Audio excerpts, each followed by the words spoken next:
Então vamos aqui, senhores universitários, para a taxonomia de vírus, tá? Vamos pegar só um pouquinho aqui do histórico da taxonomia de vírus para a gente poder entender que vírus, apesar de não ser considerado ser vivo pela maioria dos biólogos, ele também tem sua taxonomia, tem o seu histórico taxonômico. Quando ele começou a ser estudado e outros vírus foram aparecendo, a gente viu que a diversidade era muito maior do que se pensava a partir do DMV, né, do vírus do mosaico do tabaco.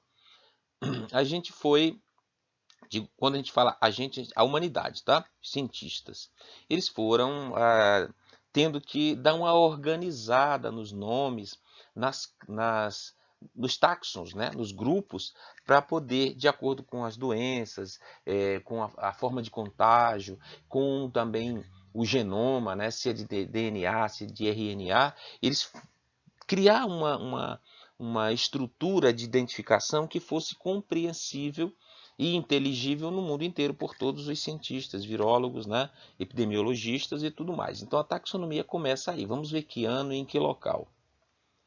No ano de 1966, num congresso de microbiologia em Moscou, na Rússia, né, na antiga União Soviética, foi criado o Comitê Internacional de Taxonomia de Vírus, o ICTV.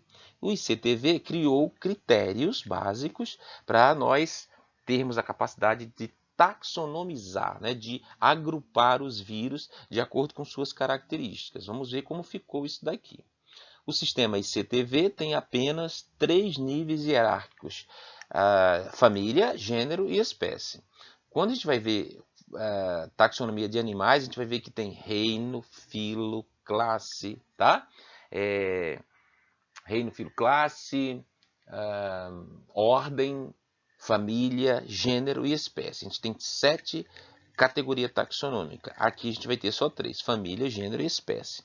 Então, por eles serem mais simples, né, ficou uma taxonomia mais simples. Vamos ver como ficou aqui no passo a passo, quais são os critérios para se classificar os vírus, já que nós temos apenas 3 categorias taxonômicas. Então, a família, né, vamos ver o que diz aqui o texto. Todos os nomes das famílias terminam em viride.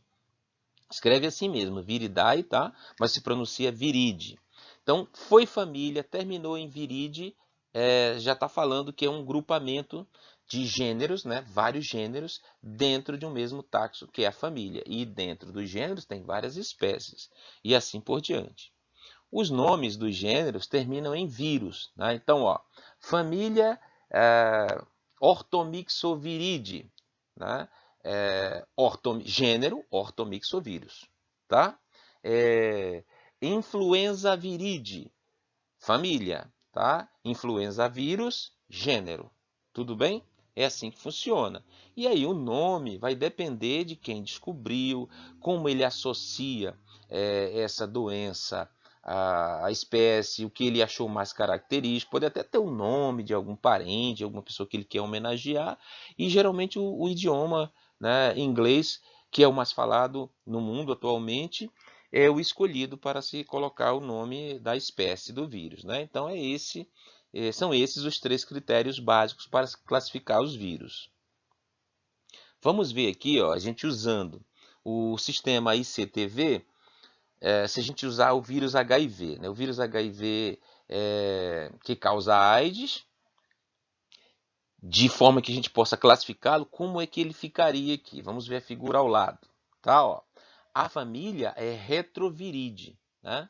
A retroviride contém os gêneros, né, de vírus que tem uma enzima, que é a transcriptase reversa, que é capaz de pegar o RNA, transformar numa fita dupla para fazer o DNA e fazer com que a célula replique o material genético. Depois ele reverte esse processo, transformando o DNA replicado em um RNA de novo para ele se montar. Ele coloca esse RNA, 2 moléculas, né, uma cópia da outra, encapsulado na sua cápsula proteica, né, que é de vários capsômeros, de várias proteínas, e depois ele vai sair roubando um envelope. Você está vendo o envelope aqui com as espículas em verde, né, os spikes.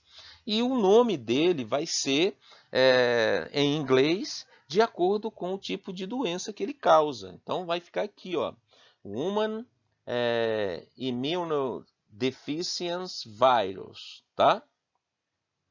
Human Immunodeficiency Virus é o nome do vírus HIV, o vírus da imunodeficiência humana, tá?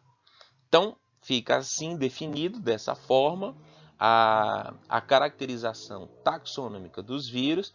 A gente vai ver outros exemplos de taxonomia com outras espécies de vírus, com outras famílias e gêneros, para que você possa praticar melhor, tá bom? Espero que vocês tenham compreendido. Vamos agora para os próximos slides, e a gente vai ver sobre as tabelas com mais vírus e mais famílias e gêneros, e com as quais nós vamos desenvolver a nossa pesquisa.